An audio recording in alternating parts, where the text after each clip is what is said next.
Well, we're back at it. It's been a few months. Yeah. So I don't remember anything that we did on the car before. Measured some things. We measured some things, and we did that to figure out the wheel rate, which would let us choose the spring rates, which we did. Yes. And we settled on a 450-pound front spring and a 300-pound rear spring, right? I had to look at the part number.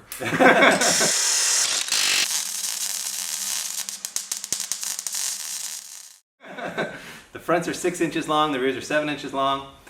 So, you know, the rears are longer, so really I should be holding the rear, although JP's taller, so we can probably assume there's some length there. And as you can see, we've also gone with these Koni Sport shocks from our friends at Marcor Automotive. They are the exclusive Canadian distributor for Koni and for Eibach. In fact, they're Eibach Canada. So if you're buying Konis or Eibachs from a shop in Canada, they're coming from Marcor. And the good news about that is these both have lifetime warranties. If you break your spring, or if you feel like your spring may have lost more than 2% of its spring rate, they'll warranty it. You'd have to put it on a spring dyno to prove that it's lost that, but if you can prove it, they'll warranty it. And if your shocks start to leak, or you have other, you know, they won't adjust the valving anymore, they'll fix that for you free of charge. And if you're in Canada, the nice thing about that is you don't have to deal with shipping them anywhere. You just take them into Marcor, or you take them into the shop that bought them from Marcor. They'll send them to Marcor. Marcor will send them to Koni. None of that costs you any money. You get your stuff working again, and you're off to the races. That's nice. That is nice. And JP tends to break things. Pretty good at breaking things. When you're 6'8", you break things. But we're going to start today by not breaking things. Instead, we're going to install them, and then we're going to go to the track and see if this car's any quicker. I hope it is. It better go quicker, because this has been a lot of work. Yeah. As we'll show you now.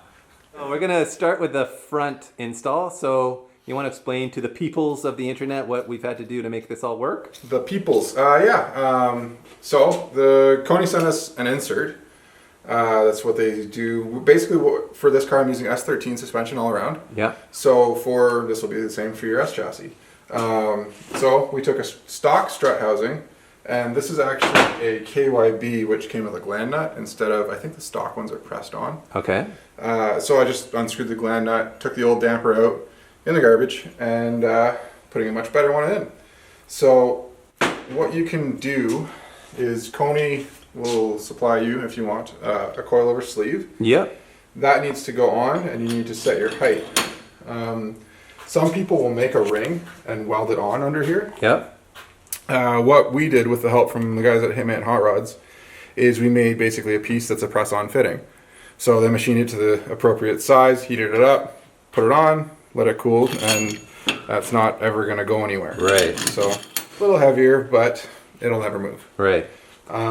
So that sets your coilover height, and basically you have an adjustable shock body now. Sweet. Yeah, I don't think everyone realizes that Koni actually makes coilover collars and lots of other doodads for making your own coilover setup. Yeah, it's all in their motorsports catalog. Yeah, we got all of the doodads from Koni. We did. So you'll notice this is missing paint. Yeah. That's how tight the fitment is. Okay. I'm not sure if it would fit better in a stock housing. This isn't, as I said, this is an aftermarket housing. Right. So it was really that much of a difference. All I had to do was take a little bit of paint off, and it goes in, and it's happy in there. Okay. So stick it in, give it a couple of taps on the floor. And don't forget to put this on first, as I have done already once. It's very annoying. All right. And then you can draw it in the rest of the way using a bolt at the bottom. Ah, which is okay. how it's secured. Gotcha. So I'll set up the vise and we'll do that.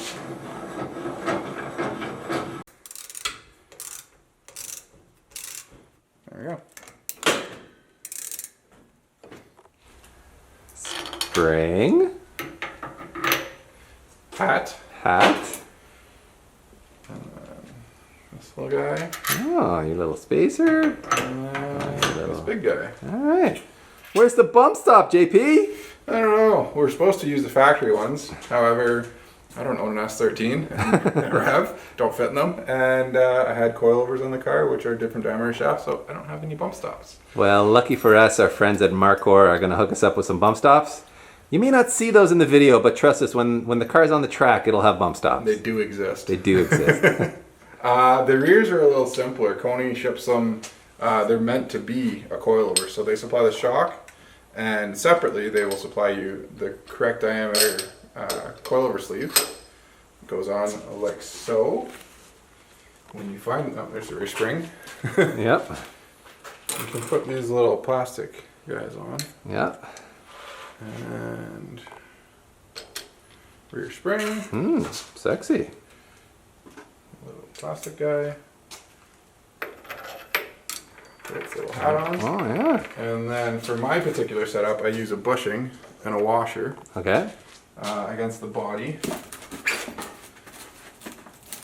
And then another bushing washer nut. This is a 510 setup? This is, Or is yeah. It's this factory shock from the 510 is very similar. Yeah.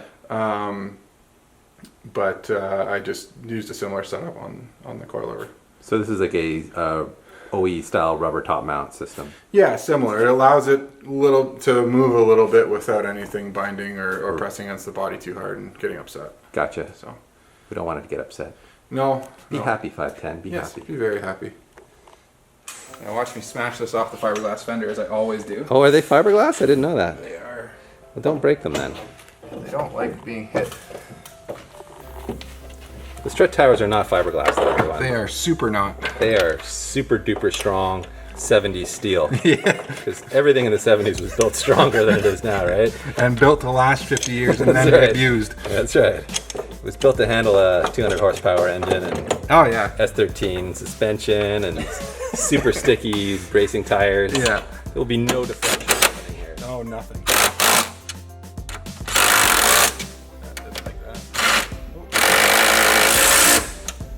I swear that wasn't cross-threaded. No, it's all good there. You go to your home. There we go.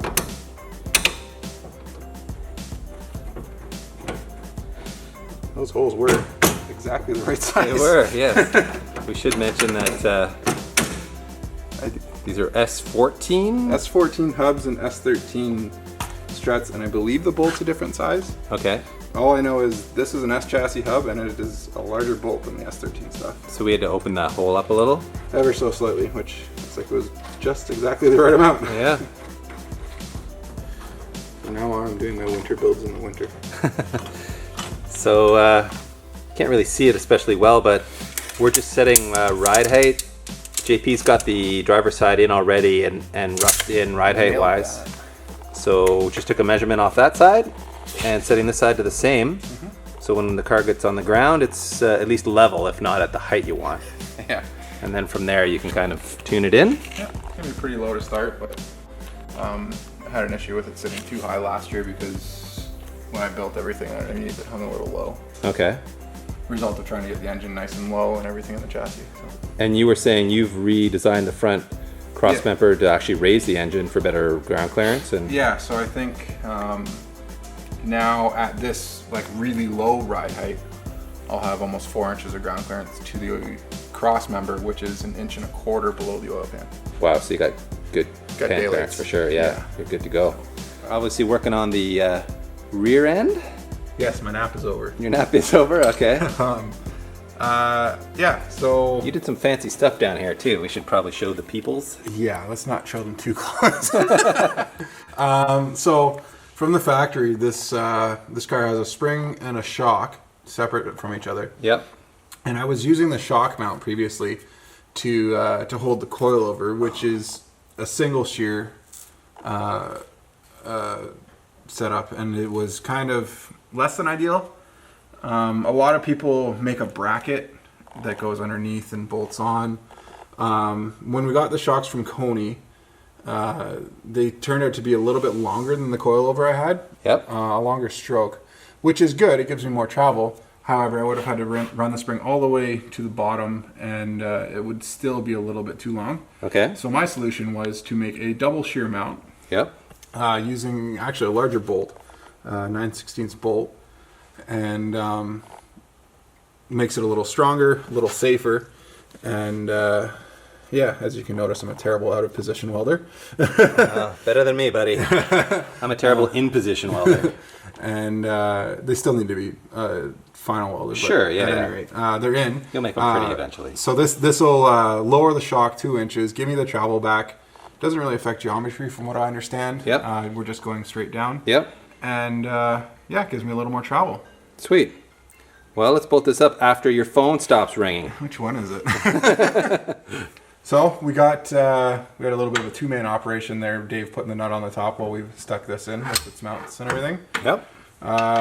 Stick the spacers in.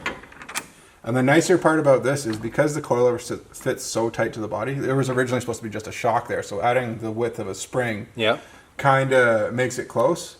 So with the previous setup, I would have to either drop I would have to drop the control arm, which involves taking the axles off and everything to get the coilover off that mount because there's no room. Now it's just one bolt and I can drop the shock out. Beautiful, yeah, that's nice. So, So for quick change spring rates at the track, we're good to go. Yeah. So just put my spacers in and cram the bolt in. It's very tight. It's tied like the number 4 hooker in Kazakhstan. It does fit. I checked. Oh, it's because the shock is pressing down. There we go. And then we put the bolt or the nut, and then we'll tighten that all up, and then we'll. You ready to party? Yeah. So I do have to get a shorter bolt. I got these to mock it up. Right. And I wasn't sure on length, so. Story of my life, bro. Story of my life. I've certainly run this setup on a number of cars with a lot of success, so I'm confident it'll work well for you. And now that we've done some actual science on the spring rates and stuff, I think the car's going to inspire more confidence in the Wookiee behind the wheel. Yeah, that'll be the biggest thing, is kind of being able to get it to where it's easier to drive. Not just easier, but... That's terrifying. Well, it makes you want to attack the corners instead of you know... You're not worried about it rotating as much mid-corner without you really wanting it to. Exactly. It's making grip where you want it to, so you can get silly with the throttle. Yeah. Must be filthy. You are filthy. I like it. Look, everyone. This is super filthy JP. Be afraid. It's all over my face, He's isn't very it? afraid. Oh god, that's gonna be a meme. Well, after all that wrenching, we're finally where we wanted to be. We're at the racetrack, Toronto Motorsports Park, our home away from home. More yours than mine lately. I think you probably got more lap time here than me this year. Maybe. You did shake this car down once. Yes. And it didn't fall apart. No fires, no parts on the track. So we're here to shoot an ending to our video. Yes. And the ending will be JP going faster than his best lap time on the old setup, which was what? 1:21.9. 1:21.9. Which, to be fair, I didn't repeat. It was a lot of 22s. So he has a miracle lap of a 21.9. We'll see if he can pull another miracle off today on the Konis. We're going to help him with some setup, so I'll turn the knobs with my magic fingers. I'll check his tire pressures. I'll give him a pat on the ass. He's going to go fast.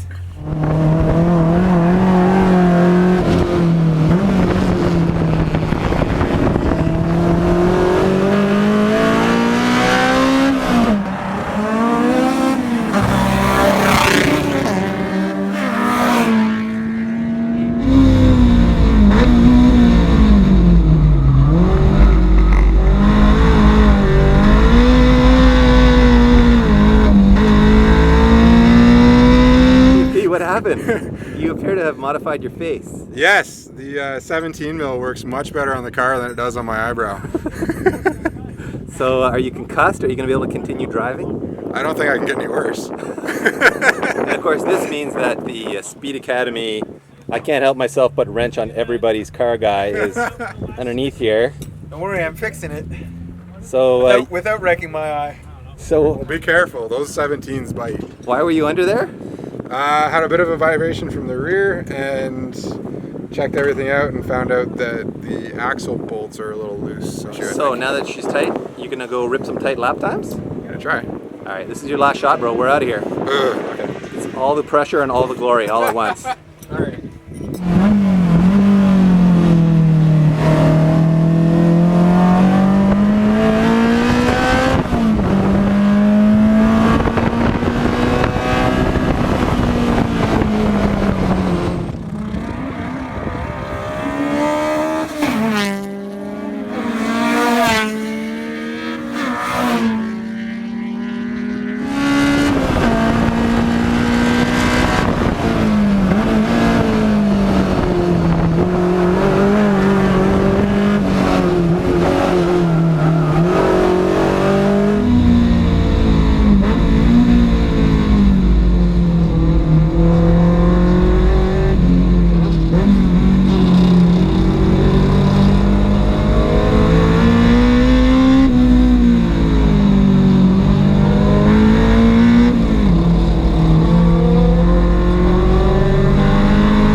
guys. All right, so we didn't go faster.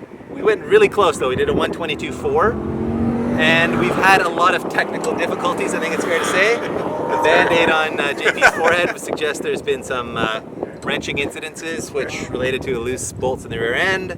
We've had a VTEC problem where it's throwing some weird code. Yeah, it's redlining at 7 and no VTEC and obviously no power. Right, so his straightaway speeds just aren't there, but the car looks like it's working really well in the corners.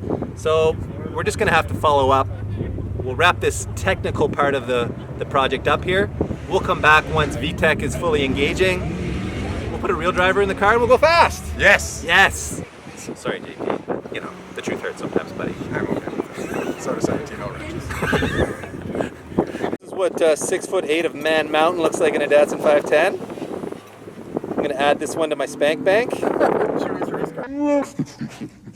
got Nomex body hair like I do, so please don't chirp us on the internet about the lack of fire suit. I like the steering wheel though. Hardy.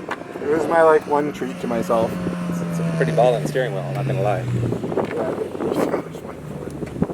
All right, big man, while PT installs your GoPros, I'll let you psych yourself up. Smear on this thing or what? What? Are you gonna yellow smear on this thing? You think you can keep up with Somewhere in it? the fender?